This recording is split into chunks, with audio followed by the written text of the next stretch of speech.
Hey everyone, this is David from Toledo Antique, and I'm very excited because I just received this package in the mail, so I'm going to open it here on my YouTube channel. And so this is an item that I ordered recently, and the gentleman who sent it to me paid $37.90 in postage, so I don't think I paid that much, but he definitely went all out. So it's taped very well around the edge, so I'm going to see how I can get this open. What do you think, Ellie? I think there is a little thing you can just pull there. There's tape there, though. Oh, there is tape. Yeah, I definitely don't want to damage you. Yeah. Hopefully I didn't damage you. Okay. Well, there we go. Now I can see a little better there. Let's see if I can just pull that off. Okay. It says not to bend. See, it says do not bend on this. Priority mail, U.S. Postal Service. Let me just get this open here for you guys. All right. And then we'll show you what it is. I think it's a pretty cool item, but Treasure Salvers. It says Treasure Salvers. So as you guys know, I recently went to Key West, and so there's like this big shipwreck story associated with Key West called the Atocha. So, oh my goodness. Can I show it in the video? Yeah, this is the good one. Oh. So I bought a real Atocha coin. So you could see here, this is the coin from the Atocha, which is the shipwreck that Mel Fisher found off of Key West. So it's a pretty awesome coin there. You could see what it looks like. The old Spanish coin. Let me show you the edge here. You could see that, how thick it is. This is like old silver. This coin was at the bottom of the ocean from, I believe, 1622 until 1980s? I think it was 1985 Mel Fisher found the Atocha.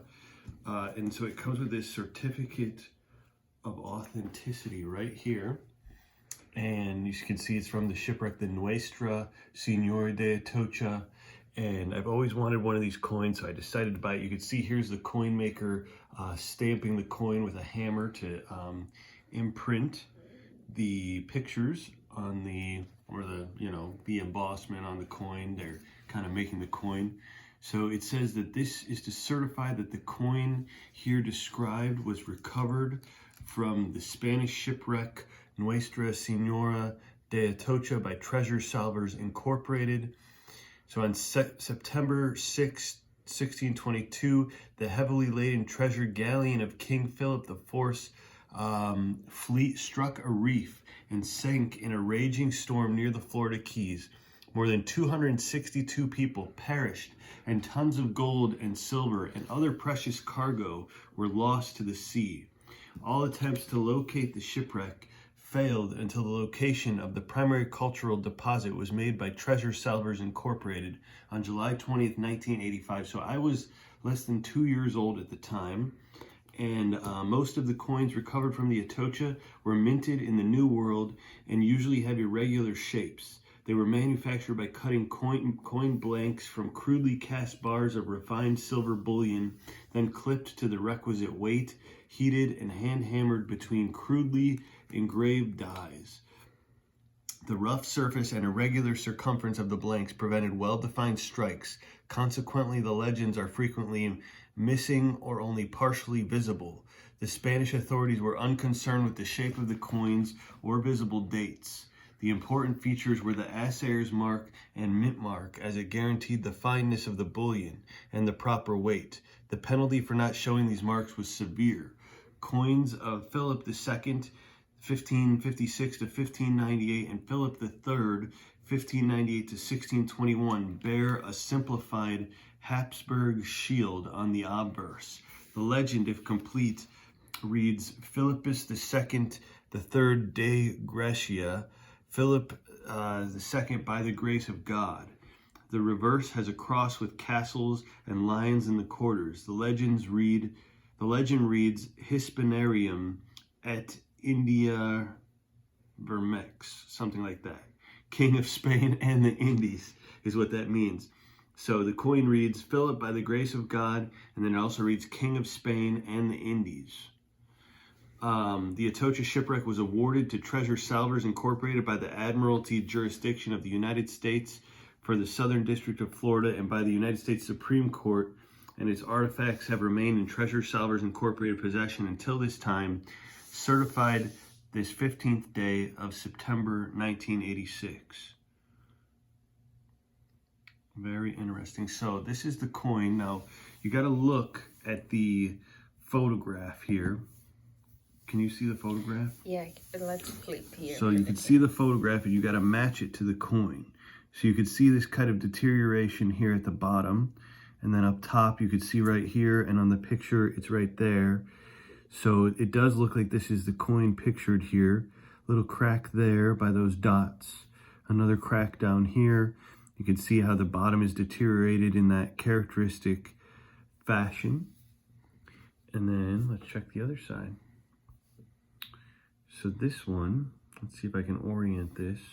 I think probably oriented like that. Perfect. So you could see the photograph on this certificate of authenticity and then the coin over here.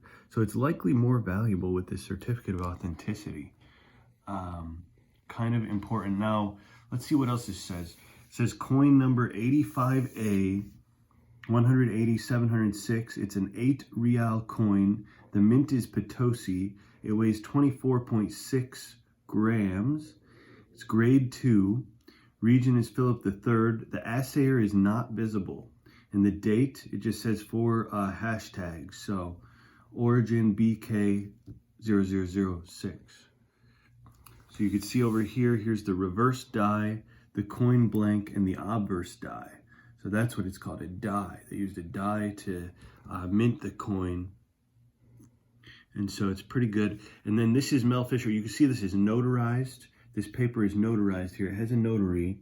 And then it looks like Mel Fisher's signature. Melvin Fisher, he's the guy who found the Atocha shipwreck. Which, it's very interesting to think about. The Atocha is, I looked it up one time. Why is this shipwreck called the Atocha? Well, I found it was the Atocha is the patron saint of childbearing, okay? And it was like a child, an apparition, or a child like maybe like a vision in Toledo, Spain, which is very interesting because I'm from Toledo, Ohio. I've lived in Toledo area for quite a while, and it's just interesting how there's this connection between Toledo, Ohio, Toledo, Spain. The Atocha, patron saint of childbearing, was the kind of the name of this boat that sunk off Key West, which is really an interesting story. So just get some kind of connections, and I always like to learn about this shipwreck. You can see this coin is very interesting because you can see part of it's very thick, this silver, and other parts are very thin. You can see right there, very thin. So pretty interesting coin, and I was glad to get one. They're tough to get actually right now because I guess it's like almost like the what would that be, 40th anniversary coming up essentially of the find. So I think a lot of people are collecting these right now, and they're limited supply, and the real ones come with the certificates. So there's a lot of fake ones out there, you know, like ones that are reproductions, because you can buy a reproduction. Usually even the reproductions are kind of high, like overpriced, I think, but you know, especially if you buy them in Key West. We were down there, and there's a lot of people selling reproduction of these coins because it's a famous story related to Key West. Well, hopefully you learned a little bit. I just wanted to open this on my YouTube channel because I didn't even know that it was this coin. This coin came very, very quickly, which is hence the $37.90 in postage. Got it here quickly. But thanks for watching, and hopefully you enjoyed this video. Don't forget to give us a thumbs up, leave us a comment, subscribe to the channel if you like to see more about antiques, collectibles, and our adventures. All right, we'll see you next time.